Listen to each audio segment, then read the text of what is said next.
nameplate? Yes. So welcome everybody. Thank you for joining us for today's webinar. We are going to be talking about beech leaf disease. If I can get my computer to work here. And for those of you who are not already aware of this, we did go through a name change recently. We used to be called Rainbow Tree Care Scientific Advancements, and now we are Rainbow Ecoscience. We basically just did this to simplify our name and to better capture how we have evolved the way we serve and support companies, municipalities, and organizations like yours. And to do this without losing the legacy of our company from the last 25 years. We're excited about this change, and you'll see this reflected in all areas of our company moving forwards. Quick safety brief. Safety is one of our core values here at Rainbow. And so before we begin, if you just make sure if you're driving or you're parked in a safe location, if you're at home or in the office, make sure there's nothing that if you get really excited about something that our presenters have to say, you don't trip over. And you just, be sure there's nothing sharp or anything around you. As well as inclement weather. If you're in the Northeast, most of us just got anywhere between 6 to 2 feet of snow. So something else to be aware of. My name is Mark Ware. I'm an arborologist with Rainbow. If you've never heard of an arborologist, that's okay because it's a made up word. Basically, the way I serve you is through training and education on plant healthcare protocols, technical and field support on our products and equipment, and PhD education. So doing these webinars and things like that. This is my information. If you want to jot it down, feel free to contact me anytime. I primarily focused in the Northeast, but answer questions from all over the nation. Some housekeeping for today's presentation, today's webinar. If you have any questions throughout the webinar, please use the Q&A box on your toolbar. That makes it easier for us in the background to make sure that we have time and don't lose your question in the chat function. So using that Q&A box to ask questions, we will be answering them at the end. And this webinar is also being recorded, so we will send a link out afterwards so that you can view it in the future as well. This webinar is worth 1 ISA CEU. If you did not enter your ISA certification number during registration, or if you can't remember if you did or not, you can just submit that through the Q&A function as well, and we will make sure that you get credit for attending. I'd now like to go ahead and introduce our 2 speakers for today.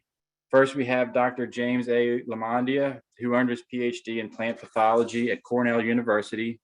He joined the Connecticut Agricultural Experiment Station in 1986 after 2 years of postdoctoral work for USDA APHIS, and is currently the chief scientist and head of the CAES Valley Laboratory. Jim conducts research on the biology and management of plant pathogens and nematodes on a number of crops, including small fruits, vegetables, tobacco, and ornamentals. His research focuses on the development and utilization of management strategies, fungicides and fungicide resistance, plant resistance to pathogens, and management with crop rotation and antagonistic crops. He has published over 155 publications, 8 chapters, 70 extension publications, 98 abstracts, and has made over 500 research and extension presentations. Jim has served as the president of the Society of Nematologists, on the Journal of Nematology editorial board as associate and senior editor, and has served as the president of the American Phytopathological Society Northeast Division. Dr. Richard S. Cowles obtained his degree in entomology at Cornell and Michigan State Universities. Following 4 years as the statewide ornamentals and turf entomologist at the University of California, Riverside, he took his current position at the Valley Laboratory of the Connecticut Agricultural Experimental Station. For the past 27 years at CAES, Rich has worked to find appropriate ways to manage insects, mites, and diseases of forest trees, turf, nursery, small fruits, and Christmas trees. He is well known for his work on systemic insecticides to manage hemlock woolly adelgids, armored scales, and for evaluating the risk to pollinators of exposure to systemic insecticides by measuring the residues found in nectar or pollen on treated plants.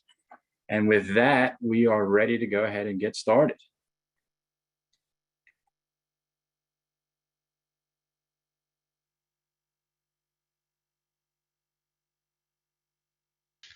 Hello, my name is Jim LaMondia. I'm a nematologist and plant pathologist, chief scientist of the Connecticut Egg Experiment Station, Valley Laboratory in Windsor, Connecticut.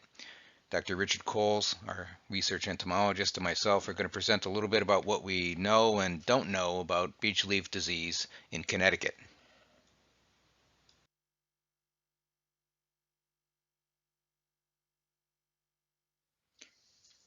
This new disease of beech trees is caused by a plant parasitic nematode, Lidolencus crinidae subspecies McCannii. This nematode infects the leaves and the buds, produces gall-like symptoms on the leaves that consist of banding, eventual necrosis, and defoliation of the trees. It then infects the buds and continues through multiple cycles.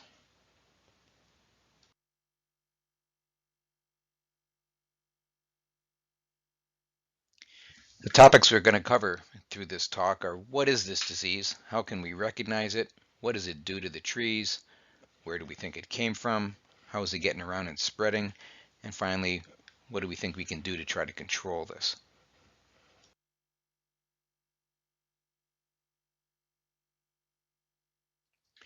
The symptoms of beech leaf disease start off as a swollen, yellow, discolored interveinal area. Over time, these become necrotic, can fall out or die, and the leaves are dropped from the tree, causing defoliation.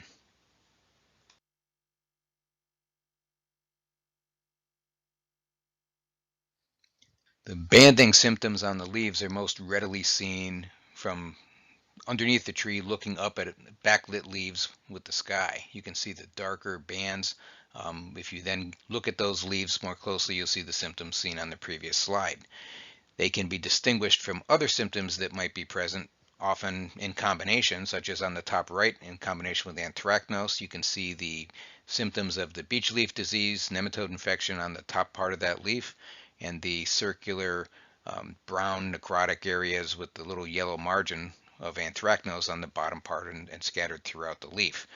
On the bottom right, you can also see symptoms of area mite causing some distortion, but quite different from the beech leaf disease symptoms.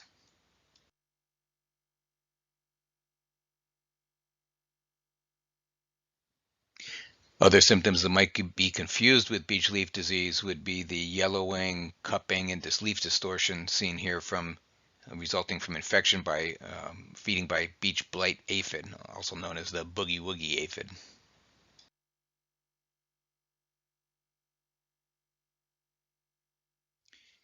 The aphid-induced symptoms don't produce banding, and in addition, when you turn the leaf over, you can actually see the aphid or cast skins of the aphids on the underside of the leaf.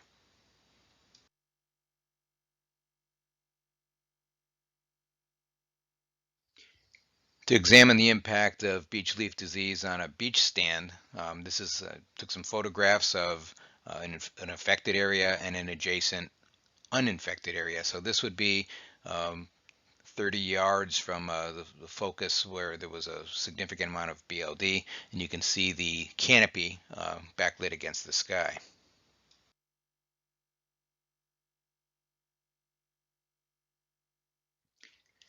That relatively healthy stand can be compared to an area with a significant infection with beech leaf disease. You can see the amount of defoliation that can occur, and the effect on the trees might be similar to what you would see with defoliation due to gypsy moth, where repeated defoliations can have a significant impact and even kill trees over time.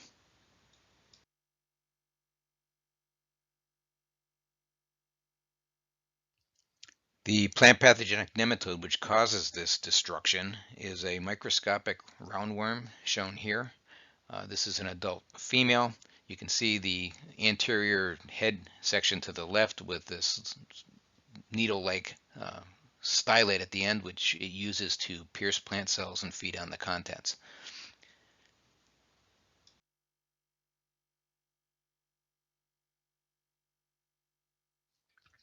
There are many different stages of the nematode which can occur inside the tissue. This is an immature female. We have juvenile forms. This particular stage is the one that's most associated with dispersal.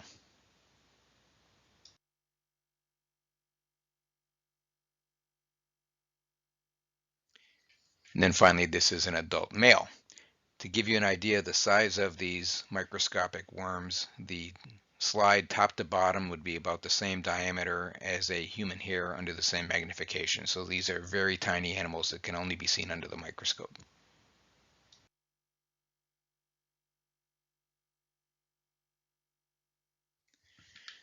Early in the season, it can be difficult to get the nematodes out of the plant leaf tissue, but later in the season, toward the fall, when we do extractions, this is what we would see in a microscopic field. There are literally thousands of nematodes moving around in mass, so they produce large amounts of nematodes for dispersal.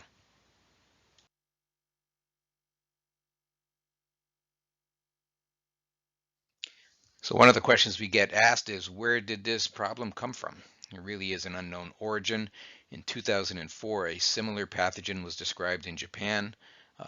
Lidolenchus crenate infects a different species from what we have here. We have a different subspecies. They have morphological and host range differences.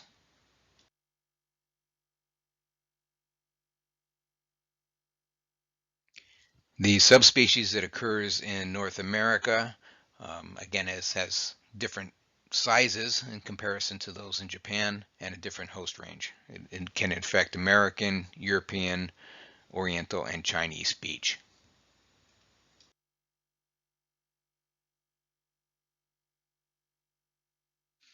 While we don't know where the nematode came from long term, we do know that it initially was found in North America in Ohio in 2012. It seemed to spread through Ohio into Pennsylvania and Ontario before coming to Connecticut.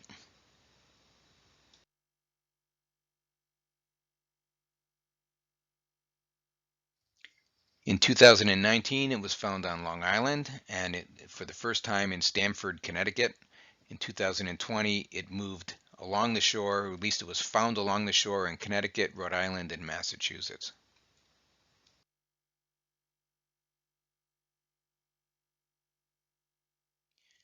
Since that time, beech leaf disease has become widespread throughout the state, with the most extensive infections occurring in Fairfield County. This is a slide that Bob Mara put together looking at his long-term monitoring plots and where he's done a survey for where the disease occurs. In addition to his data, I have confirmed that beech leaf disease is present in Hartford and Tolland counties, so that every county in the state of Connecticut has at least some level of infestation.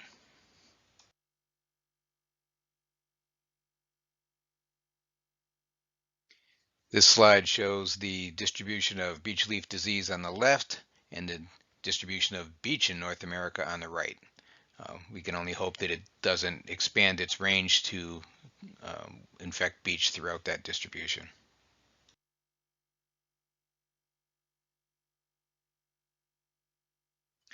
Foliar nematodes are fairly common parasites of herbaceous plants, herbaceous perennials, and even woody shrubs like hydrangeas and azaleas. They can occur under cultivation and in natural areas. Typically, these nematodes overwinter in plant buds, in infected debris such as drop-infected leaves, and then with good conditions, leave those tissues, leave that area, and infect new leaves as the plant is growing. Usually, the nematode populations are fairly low to begin with. They are difficult to detect, but they build up over time. They tend to disperse under wet conditions. Infection and populations tend to be higher in wet years, and they can move around just in water films on their own or in water splash. In fact, these nematodes are probably one of the few plant parasite nematodes that can swim up in a column of water. They will move up a plant in a water film and infect the leaves going through the stomates. Long distance movement tends to be with infected plants.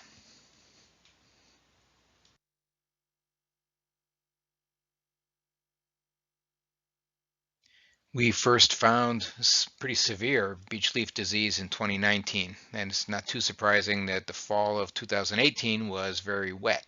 September was 11 days with rain, 19 days with 100% humidity. October, very similar kinds of conditions as was November. So those wet conditions were very conducive for spread of the nematodes, getting into the overwintering buds, and then we would see subsequent symptoms occurring on the leaves the next year in 2019.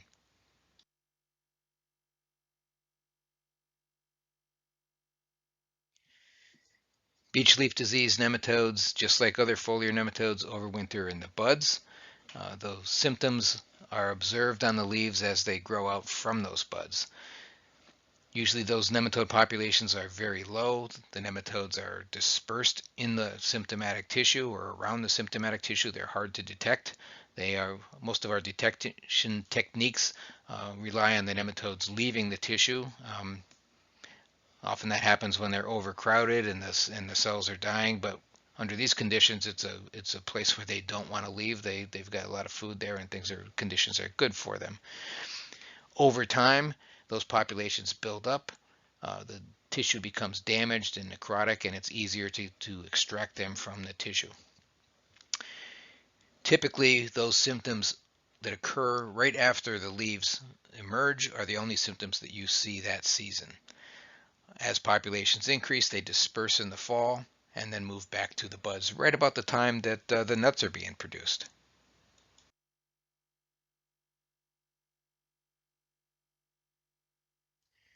So what you can see here is the nuts being produced right surrounded by heavily infected tissue.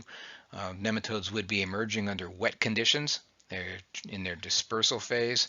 They would be on and around those leaf surfaces for splash dispersal or attaching to anything that might be on there for further dispersal.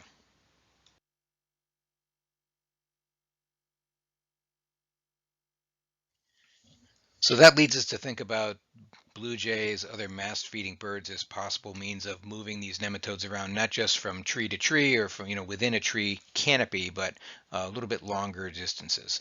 So it's possible that as those birds or other animals that might be moving in to feed on those seeds, the nematodes can attach themselves to those animals, and then as they move around under wet conditions, they can spread the nematodes to new locations.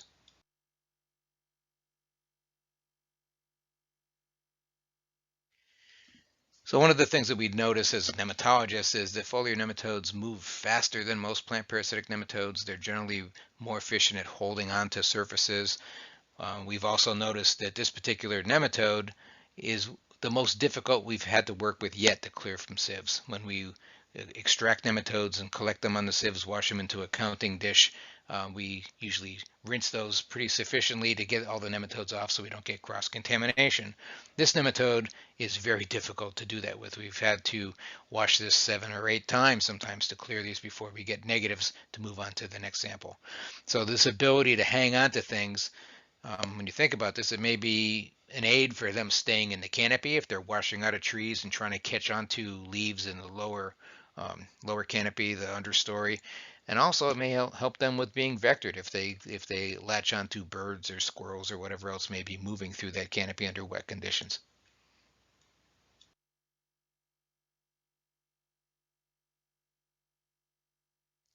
Now, I keep mentioning wet conditions. These nematodes live in water films inside the plant and can move in water films outside the plant. They can survive in an anhydrobiotic state. If the leaves dry down slowly, they actually can replace the water in their membranes with a glycerin type of material.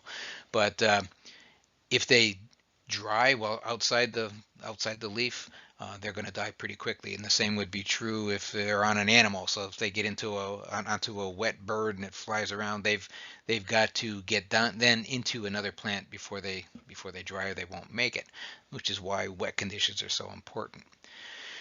Now, going back to the birds, David Houston from the USDA Forest Service actually published some work where he showed that blue jays redistribute beech seeds for miles.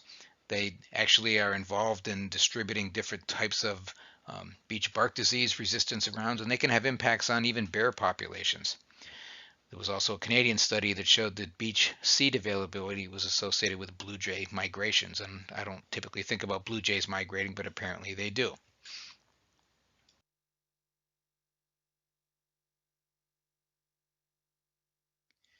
So whether these nematodes that are built up in population are being splashed under wet conditions down through the canopy, getting into new leaves, um, toward the end of the season they are attracted to buds, or whether they're being moved by animals and getting onto wet leaves, they tend to move toward the buds. So we did a bud extraction in the fall, and this is what we would see. We take the buds and tease them open in water and then look for what might be inside those.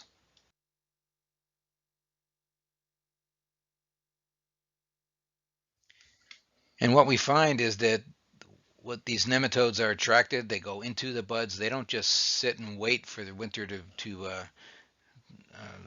be able to overwinter and move on in the spring. They're actually increasing in population. So what you can see here are eggs. You can see juveniles developing in the eggs. You can see nematodes of different sizes that are the different juvenile stages being developed right up through the adult males and females. So they're having a population increase, and they're getting to pretty substantial populations inside these buds.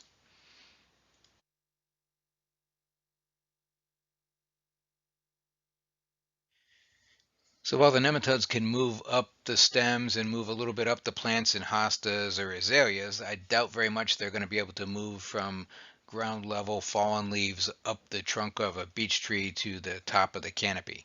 They're more likely washing down under rain conditions. They're being probably brought up to the tops of the trees where the nuts tend to be by these vectored animals or whatever seems to be happening here, and then washing down. And as they come down, they adhere to the leaves and get in through the stomates.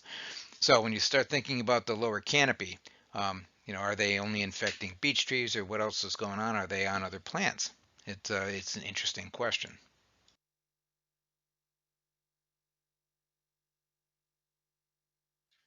So to try to answer that question, do these nematodes infect other understory plants? We went out under infected beech trees, collected about 18 different species, um, looked at those leaves, washing the nematodes off the surface, cleaning the surface completely off, and then determining whether they were on the interior tissues. What was surprising, maybe not so surprising when you think about the massive numbers of nematodes that are produced in a tree canopy, all these plants had large numbers of dead nematodes on the surface. So they were obviously raining down on these plants, hanging on, and then they dried out and died. What we did find was that some plants, maple, hickory, clethra, witch hazel, and beech, did have viable nematodes that were recovered from the interior tissues. So they managed to get into the leaf, down through the stomates, and the question then becomes, do they survive in all of these and reproduce or not? Now, the beech had hundreds of nematodes that were recovered, versus these other plant species had smaller numbers, single digits to 10, 20 nematodes. So order of magnitude differences, but they were inside those tissues, and we need to determine whether they do survive and whether they do reproduce at some level.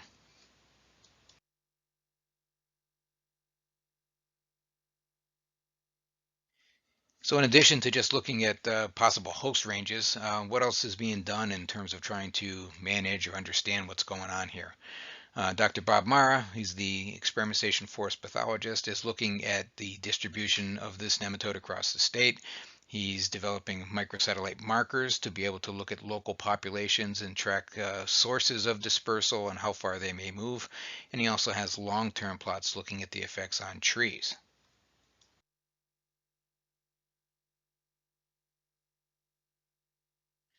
One of the major topics that Rich and I are very interested in is how might we manage beech leaf disease.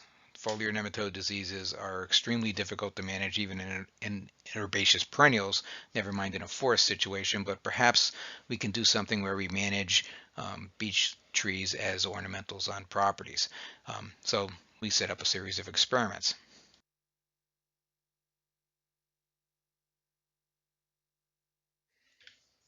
So we looked at either injecting or drenching materials around trees to see what the effect would be on nematode populations. And you can see the treatments we had were abamectin benzoate, polyphosphite, and 3 experimentals.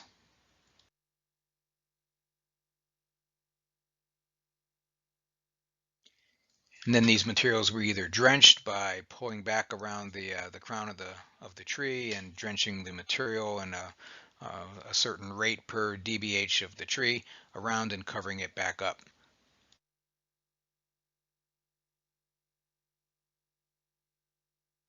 Or the materials were injected into the tree using an apparatus like this where they were injected under pressure.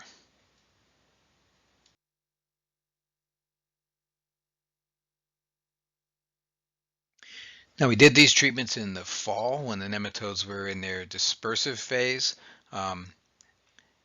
Whether they were injected or whether they were drenched, we had, for any of these treatments, no significant impact on nematode numbers. However, experimental 3 was very close to being significant.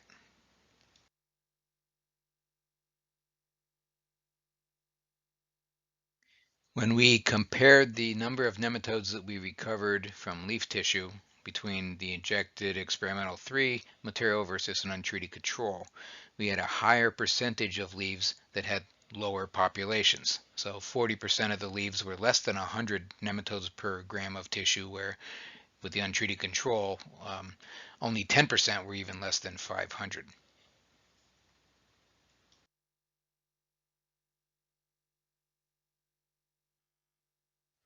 So that treatment tended to reduce nematode numbers, but it didn't remove them completely. Well, one of the things I was curious about was perhaps why. When you think about an injected material in the fall, trying to get it into all the tissue is a difficult enough task, but when you start thinking about moving material into certainly necrotic or symptomatic areas of the leaves that aren't functioning very well, there's less likely to be able to move tissue into that. And sure enough, that's where most of the nematode populations are. Not surprisingly, the highest are in these symptomatic bands.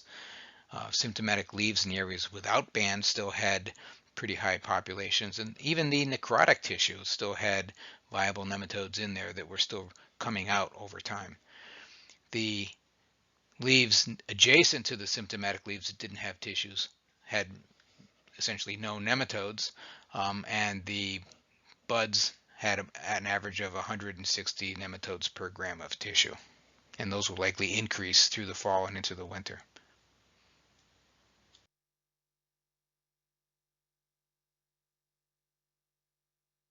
So this is where timing and the materials that we use might be important. If we're putting a systemic in late in the season, it's probably not too realistic to expect it to move through the entire tree, especially to necrotic areas.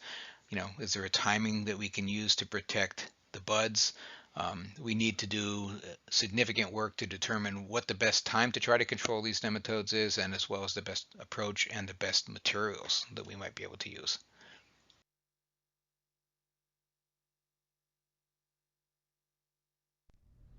It should be obvious to practicing arborists that foliar applications of products to control foliar nematodes would be extremely difficult, especially for those really valuable beech trees on estates, as is pictured here. So the emphasis in managing these nematodes is focused on use of systemics. I think there will be a challenge, though, in moving potentially active products into overwintering buds where we'd like to kill these nematodes. I think systemic movement into those tissues will be nearly impossible.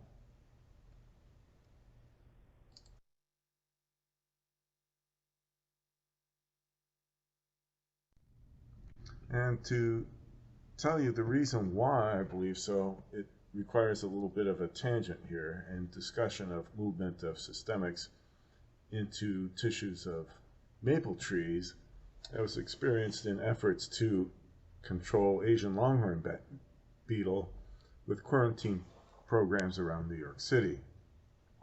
These are data from Josephine Johnson's PhD dissertation, and the Asian longhorn beetle was managed by treating maple trees with imidacloprid.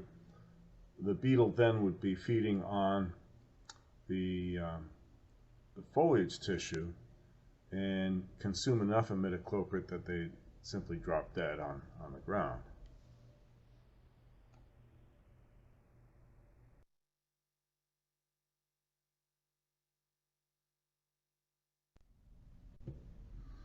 And here are the data from her experiments, in which you can see the concentration of imidacloprid that accumulated in leaves, flowers, pollen, and nectar of the maple trees.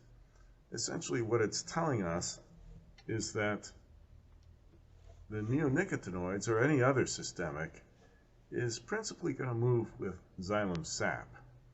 And leaves are a sink for anything that's being carried systemically because of evapotranspiration.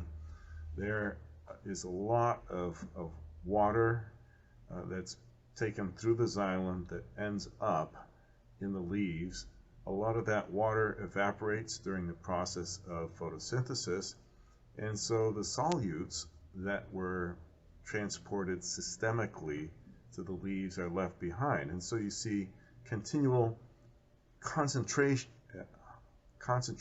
of the systemics in the leaf tissues. With the maples, the flowers were not photosynthetic and they're more ephemeral, and so the imidacloprid concentration didn't have a chance to accumulate, and even less was found in pollen. So you can imagine the dormant buds on a beech tree.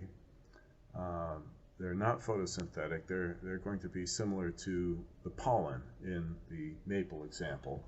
I wouldn't expect systemic products to accumulate in the overwintering buds of a beech tree.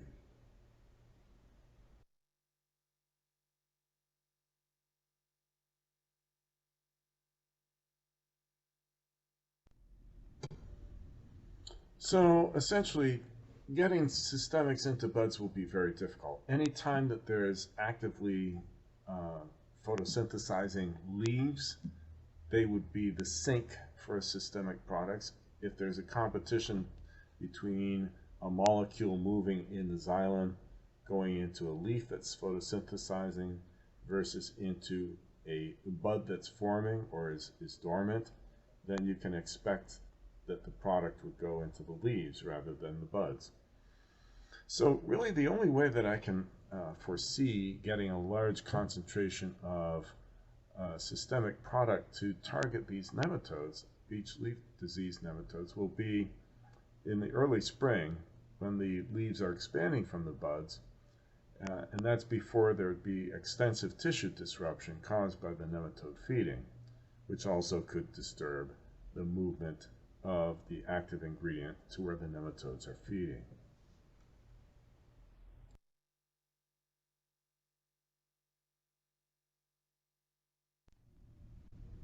So I'm only going to discuss a couple of the systemic treatments that have been used to try to target beech leaf disease nematodes, one of which is potassium phosphite and one is abamectin benzoate. There are others, of course, that we're interested in, but these are the products that have garnered the most interest from folks in Ohio and have actually been tested to some extent.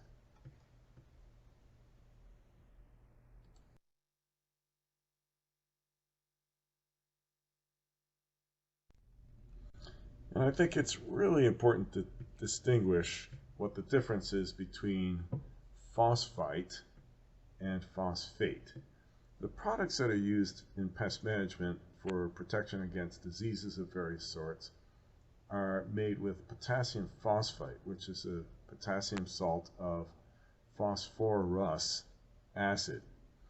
There are other forms of this product where the phosphite is linked to itself into a polymer, and that's a polyphosphite. The use of potassium phosphite is a standard treatment to prevent cankers caused by Phytophthora species. These would be bleeding cankers of beech, and that's applied as a bark spray with an organosilicone surfactant. The mode of action of the potassium phosphite products is very interesting because it has two different ways in which it acts against oomycetes in particular, like Phytophthora. At high concentrations, the phosphites will disturb the biochemistry of the Phytophthora so that it so that it's not able to produce ATP. And so that only happens under high concentrations. And at lower concentrations, the potassium phosphate has an interesting effect in activating the host defenses, and that's called the systemic acquired resistance pathway. I'll go into these in a little bit more detail.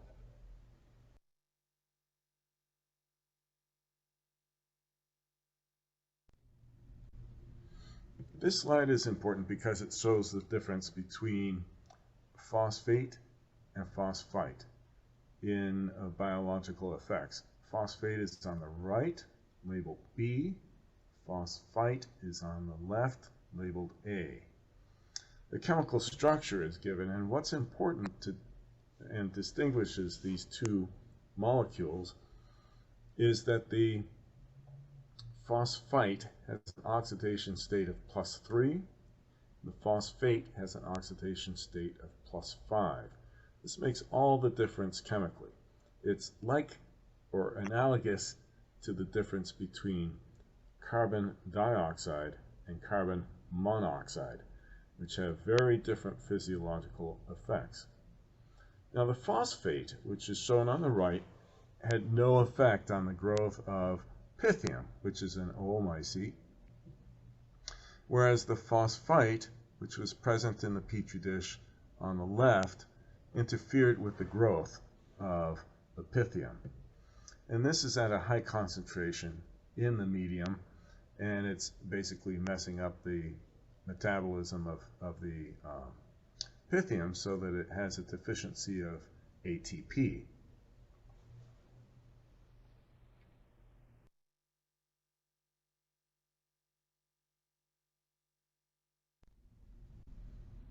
That effect is very specific to the oomycetes. Generally, when we're applying a phosphite product for plant protection, what we are looking for is the effect at a low concentration of the phosphite material in activating what's called the systemic acquired resistance pathway, which here I've named SAR, systemic acquired resistance.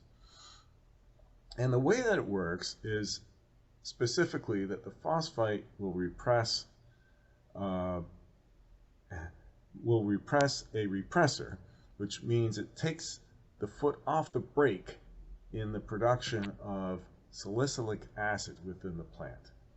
Salicylic acid, which is shown in the lower left in the diagram here, is a signaling compound used within plants that when released in the plant has systemic effects, both upward and downwardly mobile systemic effects, that then trigger a whole cascade of disease protective responses within the plant. So there are a whole bunch of what are called pathogenesis related proteins that are then produced, and also the plant then starts being able to produce reactive oxygen products such as hydrogen peroxide, which, as you can imagine, would be generally toxic to many plant pathogens.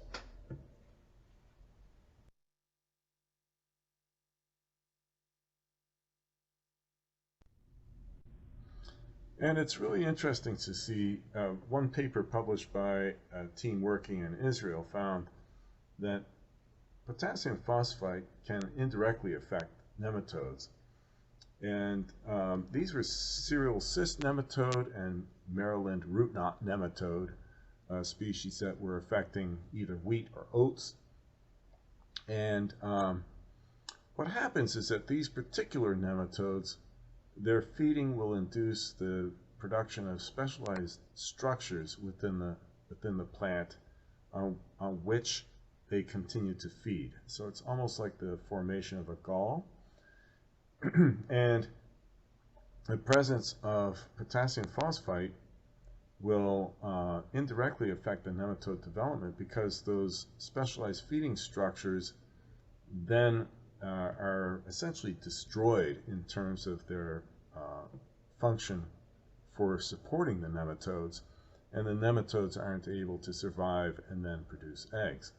So the real critical question here in treating beech trees is whether the potassium phosphite will have a similar effect in disrupting the feeding of the foliar nematodes. It's possible that there's no specialized structure or relationship of the feeding of the nematode within the beech leaf, and they may not be affected by the presence of potassium phosphite. So only further experiments and nematode counts will be able to reveal whether this is an effective treatment.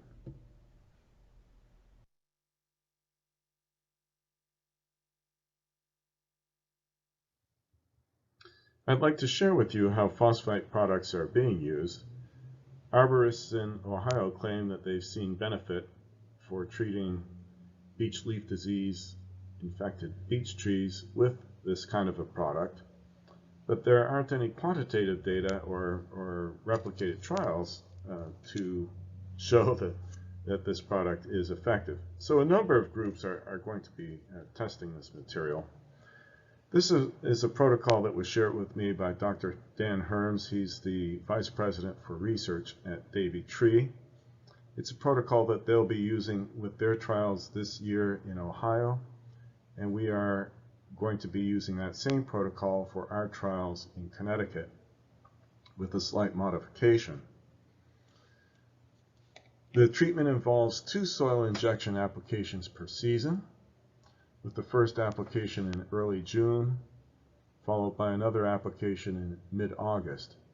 They're using the commercial product with the trade name polyphosphite 30, in which 2 ounces of product are mixed with 14 ounces of water, and then that quantity of mixture is used for each inch of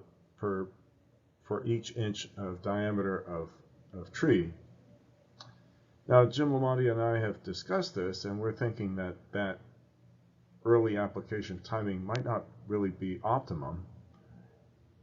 So we're considering doing the soil injection, the first soil injection, right at the time of bud break to maximize the effect of phosphite by having as early an interaction with the phosphite and the nematodes as possible.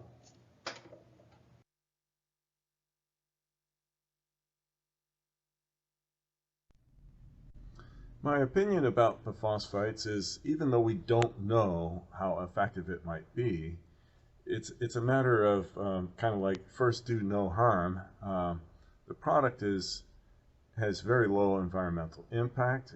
It's already registered for use on beech trees for control of bleeding cankers, so it's not going to cause harm to the tree for you to use this product. It's relatively low cost, and so I think it's worthy of considering for practitioners to use phosphite products for trees that are affected by beech leaf disease. And probably by the end of 2022, we'll know whether there are significant effects of these treatments on the nematode populations.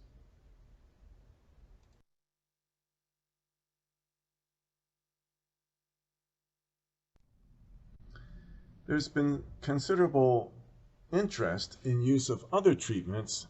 I suppose I might even call it a little bit of wishful thinking, in interest of applications of abamectin benzoate and abamectin for control of beech leaf disease.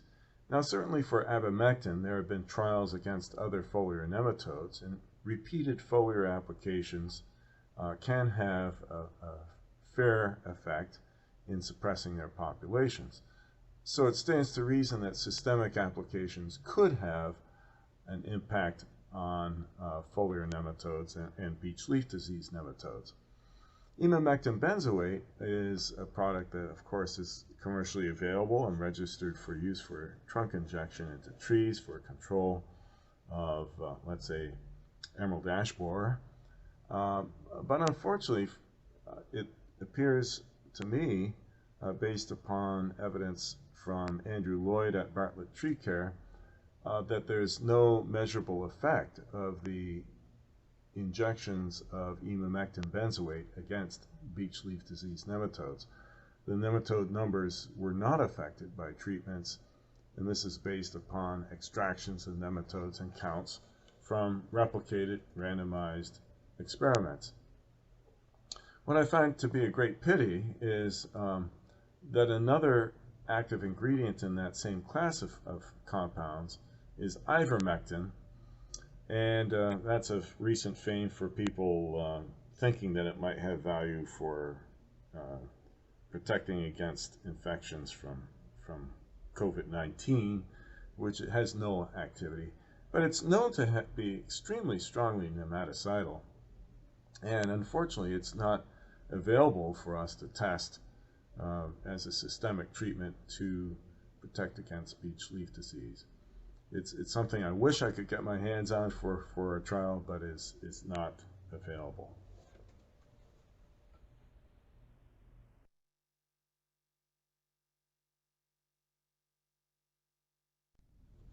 So I'll open it up for questions for either Jim or myself. Just go ahead and send along the questions either in the chat box or via the moderator here.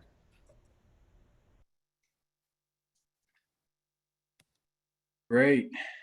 Well, thank you for that. We do have a few questions. I'll start with the first question was, is there any DNA analysis to determine if the Connecticut and Ohio outbreaks are the same? Could it have been infected nursery stock that made up for that? That's a good question, and that's one that we've actually considered. When we first found this here, we did the morphological measurements. We also looked at the ribosomal DNA just to be able to say that it's the same nematode, and we had either 99 or 100% similarity between for several of these genes. So it seems to be the same nematode. Now, as I mentioned in one of my slides earlier, Dr. Bob Mara here is looking at microsatellites to really look at minute differences to see if we can even find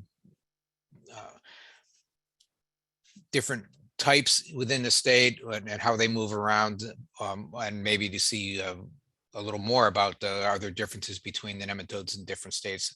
That hasn't been worked out yet, but it seems as though it is the same nematode that's been moved around.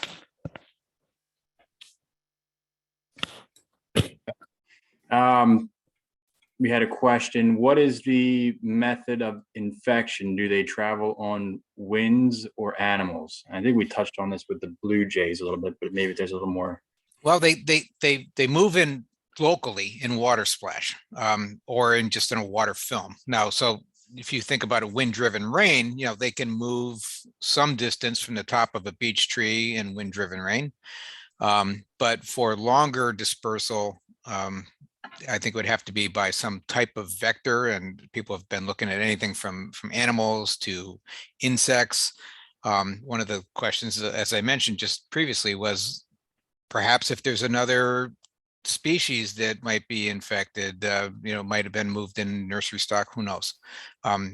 We'll find out a little more about that when we start looking at some of the understory plants, and can they get non-symptomatic infection of some of the other plants. That may be a possibility. Okay. Has there been any record of the nematode in Michigan? Not that I'm aware of, but that's changing all the time. I know somebody made a comment about New Jersey, and you know, there was I guess a recent find there, and I think there was one that I'm not sure if it's been confirmed yet from West Virginia, but I've heard talk about that as well. I don't know about Michigan, but sometimes the distribution of these pathogens tends to mirror the distribution of nematologists or scientists or arborists who are looking for these problems. Excellent.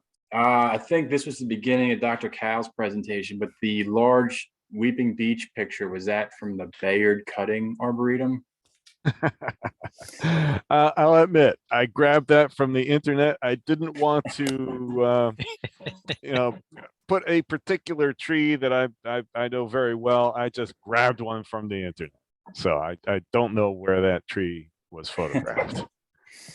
All right. Has this been seen on Carpinus? Ooh, good question. That's one that we have looked at and have not been able to find it inside living nematodes inside the tissue. Excellent. Then we got a question from Colin. It said EM has a long residual. Would trunk injections done last fall have benefit for buds this spring? EM, you mean EB? Emamectin benzoate? Is that probably, if I had to guess, probably. Well, would abamectin benzoate, would that make a difference with the longer residual? This is a problem because it all depends upon whether it has biological activity. If it has long residual, that's irrelevant if it doesn't have biological activity against the nematode. Mm-hmm. And so from the trial that Andrew Lloyd conducted, in which he's doing extractions from leaves from treated versus untreated trees, he saw no difference in the nematode populations. I'm not sure exactly what the conditions of his experiment were, the timing of the application and how long it was between application and when he was collecting leaves to do extractions of nematodes from those leaves. Typically, though, when you think about doing that kind of an experiment, you're doing injection on a particular date and you wait a couple months to do extractions from leaves, which would be ample time to see if there's biological effect on the populations. Mm-hmm. So the question isn't really the residual activity of the product, emamectin benzoate, against these nematodes. The real question is whether there's any biological activity at all. Right. Yeah. And we may know more about this. I mean, we were kind of late into this because we haven't had the nematode here so long. So we did our treatments in the fall because that's when we could get started. But we're going to continue following these trees. These are marked trees that we're going to look at. We've got 3 different sites that we've been doing this at, and we're going to follow it over time. And we're going to actually increase the number of sites and the different timings as well. So hopefully, at a year from now, we'll have some answers to some of these questions, or at least better answers to some of these questions. Yeah. We have, I'm going to combine 2 questions, and that is, what is the spread to southern U.S.? And then how cold tolerant are these nematodes? Is there a certain temperature or a certain area that they won't get because of the cold winters? Well, we don't know too much about the distribution. We don't know where they came from. I will say that they seem to survive the winter, certainly in Ohio and Ontario, around the lakes. Obviously, here in Connecticut, we've had them here for a couple of years. The range is expanding, so I doubt that these nematodes are really susceptible to cold conditions, but we really don't know. We haven't had it here that long to be able to find out. A few questions as well on what is the end result of this disease and these nematodes feeding? Will it lead to large dieback or mortality if it's left unchecked? Well, in Ohio, they have seen some tree mortality.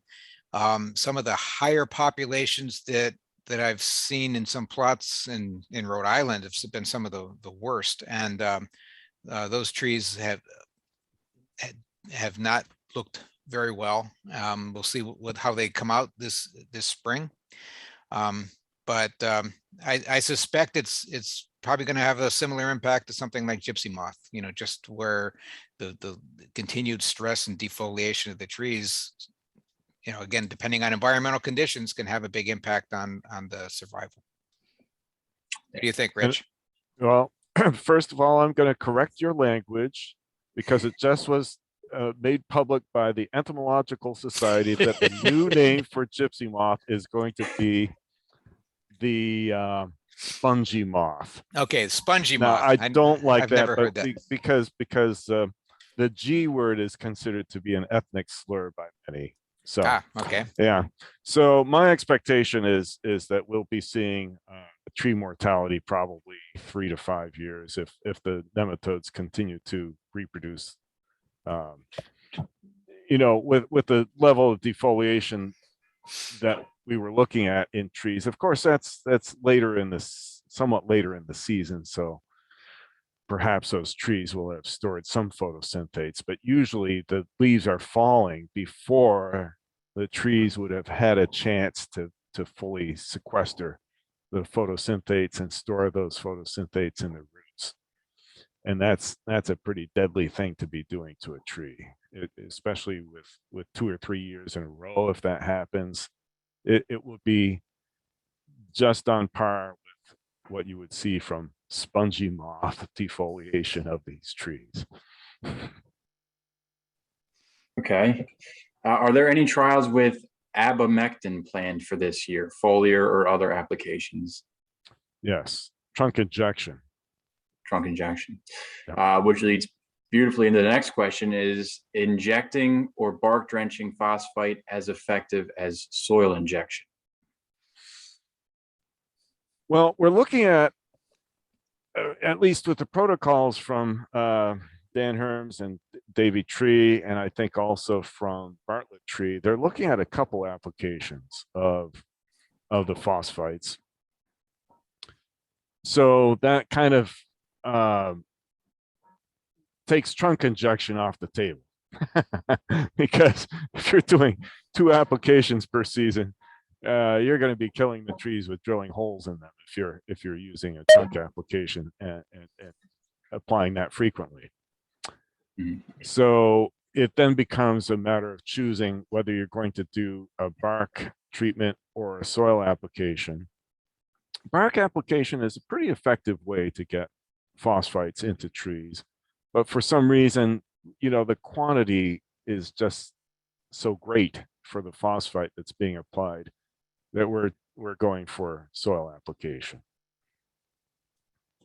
Excellent. Got a question: does drought reduce populations?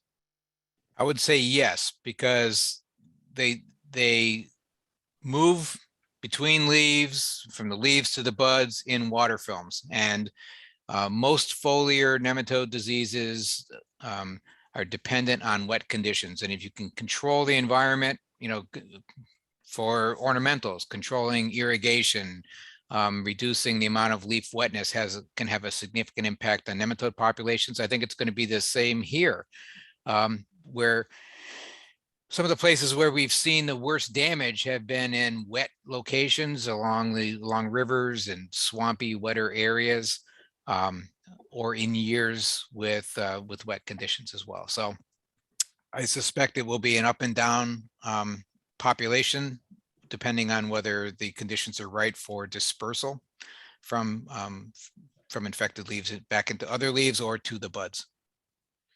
And we could go a step further and think about when the critical time for that wet period would be for the dispersal from the leaves into the overwintering buds. And so, you know, if we're really lucky and have a dry spell right during that critical time for dispersal from leaves to buds on beech trees, that would be especially damaging to the nematode populations. Right. And then final question, and we're right here at time, so we'll squeeze this one in, and then we can get you the ISA code. But is it safe to say that a foliar treatment of some sort of contact nematicide would not be practical, since the nematodes appear on the beech foliage over a long period of time rather than a short time frame? Yes. There we go. Well, excellent. With that, we're going to just say thank you, Dr. Cowles and Dr. LaMondia, for joining us. Lots of great